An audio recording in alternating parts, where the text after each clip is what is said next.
চলছে বিসিবি নির্বাচন, উৎসবমুখর পরিবেশে ভোট দিচ্ছেন কাউন্সিলররা।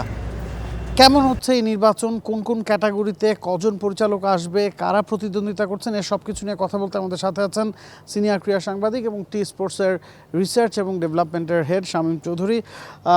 কেমন হচ্ছে আসলে নির্বাচনটা? কারণ রিসেন্টলি 8 মাস আগে আমরা একটা নির্বাচন দেখেছি, আরও একটা নির্বাচন গেল 2-3 বছরের মধ্যে আমরা 3জন প্রেসিডেন্ট পেয়েছি, অন্তর্বর্তীকালীন প্রেসিডেন্ট পেয়েছি। এবার হয়তো মনে করা হচ্ছে লম্বা সময়ের জন্য যিনি প্রেসিডেন্ট হবেন তিনি থাকবেন। হ্যাঁ, ব্যাপারটা তাই। আপনি দেখেন, রাজনৈতিক সরকার পট পরিবর্তন হলে তখন কিন্তু আপনার ক্রিকেট বোর্ডে একটা পরিবর্তন আসে। এটা দীর্ঘদিন ধরে এই চর্চাটা আমরা দেখে আসছি। আপনার 97 থেকে শুরু করে এই পর্যন্ত যতগুলো ক্রিকেট বোর্ডে নির্বাচন হয়েছে সবই কিন্তু এই প্রেক্ষাপটটা এমনই চেঞ্জ হয়েছে, নির্বাচিত হলেও আপনি কিন্তু পরবর্তী সরকারের আমলে তারা আপনি মেয়াদ পূর্ণ করতে পারেন নাই। অর্থাৎ আপনি এই যে ধরে নেওয়া হচ্ছে যে এবার নির্বাচিত সরকার যে আছেন বিএনপি, আপনার তার আমলে যে নির্বাচিত কমিটিটা হবে ক্রিকেট বোর্ড, এই নির্বাচিত কমিটিটা মেয়াদ পূর্ণ করতে পারবেন এবং অনেকটা স্বাচ্ছন্দ্যে করতে পারবেন বলে বিশ্বাস করছি। 3টা ক্যাটাগরিতে নির্বাচন হচ্ছে। প্রথম ক্যাটাগরিটা জেলা বিভাগীয় ক্রীড়া সংস্থা, সেখান থেকে যে 10 জন পরিচালক আসার কথা তার মধ্যে 7 জনই আগে থেকে নির্বাচিত হয়ে গেছেন, কারণ তাদের কোনো প্রতিদ্বন্দ্বী ছিল না। বাকি যে 3 জন আসবেন সেই জায়গায় আমেজটা কতটুকু দেখতে পাচ্ছেন, প্রতিদ্বন্দ্বিতাটা কতটুকু দেখতে পাচ্ছেন? দেখুন, খুলনা বিভাগটা কিন্তু একটু বেশ বড় বিভাগ। এখানে আপনার 11টা জেলা এবং যেহেতু বিভাগীয় ক্রীড়া সংস্থা 2টা ভোট, দ্যাট মিনস 13টা ভোটে নির্বাচিত হচ্ছে। এখানে প্রার্থী 3 জন আছে। সুতরাং আপনার খুলনা বিভাগের নির্বাচনটা একটু কঠিন নির্বাচন হওয়ার কথা। প্রার্থীদের মধ্যে আবার 2 জন বেশ হ্যাভিওয়েট প্রার্থী, তারপরেও আপনার এই জায়গাটা কিন্তু সহজে ছাড় দেওয়া হচ্ছে না। যে এটা দেখতেছি, নির্বাচনী যে প্রচারণা দেখছি, বরিশাল বিভাগে প্রার্থী হচ্ছে মাত্র 2 জন। আপনি জানেন যে ওইখানে একটি পদের বিপরীতে নির্বাচন হচ্ছে, আর ওইখানে ভোট সংখ্যা খুব বেশি না, মাত্র 5টি ভোট। আপনি দেখা যাক নির্বাচনের রেজাল্টটা কী হচ্ছে। আপনি যদিও এটা হচ্ছে কি, আপনি 2014 সালে যে 2013 সালের অক্টোবর যে ক্রিকেট বোর্ড নির্বাচন হলো, তখন থেকেই আপনার যে ক্যাটাগরি 1কে আপনার খণ্ডিত করা হয়েছে। আগে যেটা ছিল, টোটালটা ভোটটা ছিল একটা বক্সে, কিন্তু সেটাকে পরবর্তীতে বিভাগীয় কোটা অনুযায়ী আলাদা করা হয়েছে। এই ক্ষুদ্র ক্ষুদ্র করার কারণেই আপনি ভোটের যে আমেজটা, যেটা নির্বাচনের আমেজ যে আগে ইতিপূর্বে যেটা ছিল, সে আমেজটা কিন্তু আপনার এমনিতেই কমে যাচ্ছে আর কি। আর একবার দর্শকদের একটু মনে করে দিতে চাই যে ক্যাটাগরি 1 বা জেলা বিভাগীয় ক্রীড়া সংস্থা থেকে 10 জন পরিচালক বিসিবিতে নির্বাচিত হবেন, তার মধ্যে 7 জন আগে থেকে বিনা প্রতিদ্বন্দ্বিতায় নির্বাচিত হয়ে গেছেন। খুলনা বিভাগ থেকে 3 জন প্রার্থী আছেন, তাদের মধ্যে থেকে 2 জন নির্বাচিত হবেন, এবং বরিশাল বিভাগ থেকে 2 জন প্রার্থী আছেন, তাদের মধ্যে 1 জন নির্বাচিত হবেন। এখন ক্যাটাগরি 2 এর বিষয়ে যদি আসি, এই জায়গায় আসলে লড়াইটা সবচেয়ে জমজমাট হয় এবং এই জায়গায় সবচেয়ে বেশি স্পটলাইটটা থাকে। 18 জন দাঁড়িয়েছিলেন, তাদের মধ্যে 2 জন নাম প্রত্যাহার করে নিয়েছেন, বাকি 16 জন থেকে 12 জন নির্বাচিত হতে যাচ্ছেন। এবার আমেজ কতটুকু দেখতে পাচ্ছেন এবং স্পটলাইট কাদের উপর থাকছে? দেখুন, ভালো একটা প্রশ্ন করেছেন। আপনি দেখেন, ক্রিকেট বোর্ডের এই যে নির্বাচনটা আমরা দেখছি এবং যেটা আজকে নির্বাচন প্রক্রিয়া সকাল থেকে শুরু হয়েছে, 4টা পর্যন্ত নির্বাচন চলবে। এই নির্বাচনের প্রধান কেন্দ্রবিন্দুই কিন্তু হচ্ছে, যেটাকে নিউক্লিয়াস বলে, নির্বাচনের নিউক্লিয়াসটাই হচ্ছে ক্যাটাগরি 2, অর্থাৎ যে 76টা ক্লাবের যে ভোট যেই বাক্সে পড়বে তার উপর ডিপেন্ড করে। এখানে কিন্তু আপনি জানেন যে ইতিমধ্যে 39টা পোস্টাল ব্যালট দিয়ে দেওয়া হয়েছিল। আপনি যারা পোস্টাল ব্যালটে ভোট দিতে আগ্রহী তারা আবেদন করেছিলেন। এটা গঠনতন্ত্রে কিন্তু সেভাবে আছে, আপনি পোস্টাল ব্যালট দেওয়া যায়। এটা কিন্তু 2021 থেকে পোস্টাল ব্যালটটা শুরু হয়েছে। সুতরাং আপনি পোস্টাল ব্যালটটা নিতে পারছেন। যারা যে 39 জন, নিশ্চয়ই তারা হয়তোবা বিসিবির এই প্রিমিসিসে ভোট দিতে আসেন নাই। আর এর বাইরে হচ্ছে 16 জন যে প্রার্থীরা কিন্তু কেউই পোস্টাল ব্যালট তুলেন নাই। এটা আপনাকে আপনার মাধ্যমে, টি স্পোর্টসের মাধ্যমে যারা দর্শক তাদের সবাইকে জানিয়ে দিতে চাই, প্রার্থীরা সবাই সশরীরে ভোট দিচ্ছেন। এইখানে 39টা ভোট একটা নিয়ামক হতে পারে যে আপনি নির্বাচনে কারা বিজয়ী হবে, কারা পরাজিত হবে, ওর উপর ভিত্তি করে। আর এর বাইরে ভোটটা কিন্তু 37টা ভোট, যে 37টা ভোটের জন্য আজকে বিভিন্ন প্রার্থীরা আসছেন এবং ভোটাররা আসছেন, তাই না?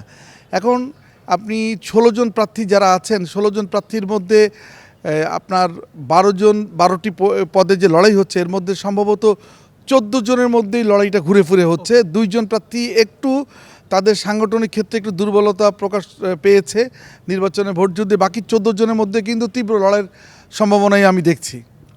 সেক্ষেত্রে ক্যাটাগরি 3-এর দিকে যদি আসি, সেখান থেকে একজন পরিচালক নির্বাচিত হবেন এবং সেটাও নির্বাচিত হয়ে গেছেন, তার নামটাও আমরা সবাই জানি।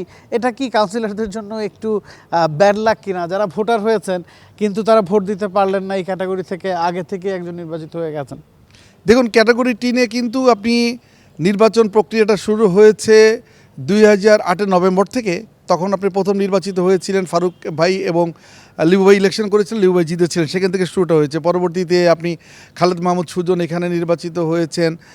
এই ক্যাটাগরিটা কিন্তু আপনি খুব জমজমাট এই কারণেই যে আপনি ভোট কিন্তু এখানে অনেক, একটি পদের বিপরীতে 46টা ভোট, এবং এখানে কিন্তু সবসময় নির্বাচন হয়। আপনারা দেখেছি যে বুলবুলের আমলও নির্বাচন করেছেন, খালেদ মাসুদ পাইলট এবং দেবব্রত পাল হেরেছেন, খালেদ মাসুদ পাইলট জিতেছেন। আমরা এই ক্যাটাগরিটা কিন্তু সবসময় জমজমাট একটা নির্বাচন দেখি বা নির্বাচন হয়। কিন্তু এই প্রথম দেখলাম যে এই ক্যাটাগরিতে দ্বিতীয় কোনো প্রার্থিতা মানে দিয়েও প্রত্যাহার করে নিয়েছেন। সুতরাং আপনার প্রার্থিতা প্রত্যাহার কি, আপনি যেটা শাহরিয়ার হোসেন বিদ্যুৎ উনি জানেনই না যে গঠনতন্ত্রে লেখা আছে, বলা আছে যে আপনি যদি কেউ কোয়াবের প্রতিনিধিত্ব হন তিনি কিন্তু ভোট দিতে পারবেন, প্রার্থী হতে পারবেন না। অর্থাৎ কনস্টিটিউশন এই ফাঁকেই ওনার নমিনেশনটা বাতিল হয়ে যায়, যার কারণে উনি আর প্রার্থী হতে পারেন না। অর্থাৎ বিনা প্রতিদ্বন্দ্বিতা এখানে সিরাজউদ্দিন মোহাম্মদ আলমগীর হয়েছেন। আপনারা সবাই জানেন যে উনি কিন্তু একটা পরীক্ষিত সংগঠক। উনি 2005 সালে ক্রিকেট বোর্ডের নির্বাচনে নির্বাচিত হয়ে আসছিলেন। তারপরে উনি আপনার 2008-এও নির্বাচিত হয়ে ক্রিকেট বোর্ডে আসছেন। 2012-র পর থেকে উনি ক্রিকেট বোর্ডের বাইরে ছিলেন, কিন্তু উনি কিন্তু সাংগঠনিক কর্মকাণ্ড সঙ্গে উনি পরিচিত ছিলেন। উনি চট্টগ্রাম বিভাগীয় ক্রীড়া সংস্থার দীর্ঘদিনের উনি সাধারণ সম্পাদক, অলিম্পিকে ছিলেন, অর্থাৎ তার সাংগঠনিক যোগ্যতা আছে। আশা করা যাচ্ছে যে এই ক্যাটাগরিতে যদিও ভোটাররা ভোট দিতে পারেন নাই, তারপর একজন যোগ্য পরিচালককে তারা পেয়েছেন। এই গেল ক্যাটাগরি 1, 2, 3-এর খবর। ক্যাটাগরি 1 জেলা বিভাগীয় ক্রীড়া সংস্থা থেকে 10 জন পরিচালক, ক্যাটাগরি 2 ক্লাব ক্রিকেট থেকে 12 জন পরিচালক, এবং ক্যাটাগরি 3 বিভিন্ন জায়গার প্রতিনিধিত্ব করেন এরকম 46 জন ভোটারের ভোটে একজন নির্বাচিত হওয়ার কথা, সেটা সিরাজউদ্দিন মোহাম্মদ আলমগীর ইতিমধ্যেই হয়ে গেছেন। এই গেল 23 পরিচালকের খবর। বাকি 2 জন পরিচালক আসবেন এনএসসি থেকে, সেটা কখন নাগাদ আসলে আমরা জানতে পারি? সেটা সাধারণত হয় কি, আপনার এই নির্বাচনের পরপরই ঘোষণা করে দেওয়ার কথা। সম্ভবত এনএসসি ঠিক করে রেখেছেন 2 পরিচালক কে হবেন। আবার এমনও ঘটনা অতীতে আমরা দেখেছি যে এই যে পরিচালনা পরিষদ নির্বাচনে কেউ হেরে গেলে তাকেও কিন্তু অ্যাকোমোডেট করা হতে পারে আপনার ক্যাটাগরি এনএসসি কোটা থেকে। এনএসসি কোটা যদি পরিচালক এখন পর্যন্ত যাদের নাম শোনা যাচ্ছে, যদি তারা 2 জনকে আনা হয়, আমার মনে হয় কি পরিচিত মুখী ক্রিকেট বোর্ডে আসার কথা। আর যদি তাই না হয় তাহলে হয়তোবা যারা হারবে তাদের মধ্যে থেকেও যারা যোগ্য আছে তাদেরকে আনা যেতে পারে। এটা কোনো নির্দিষ্ট কোনো বিধান এই ক্ষেত্রে নাই। তবে ক্যাটাগরি 1, 2, 3 কাউন্সিলরদের মধ্যে থেকেই সাধারণত করা হয়, ও ক্যাটাগরি 3 থেকে অনেক সময় করা হয়। পুরো জিনিসটা ডিপেন্ড করতেছে এখন এনএসসির উপরে। কারণ সম্ভবত আজকে এই নির্বাচন ফলাফলের পরপরই ওই 2 জনের নামটা এনএসসি পাঠিয়ে দিবে ক্রিকেট বোর্ডকে। দিন শেষে এই গেল 25 পরিচালকের গল্প, এবং এই 25 পরিচালক মিলে নির্বাচন করবেন বোর্ড প্রেসিডেন্ট। কে হতে যাচ্ছেন সেটা হয়তো আমি আপনি সবাই ইতিমধ্যেই জানি, সেটা আনুষ্ঠানিক ঘোষণার অপেক্ষা।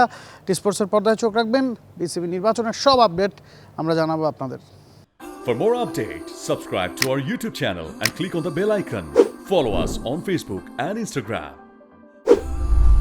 Download T-Sports app to enjoy exciting games and highlights. Visit tsports.com.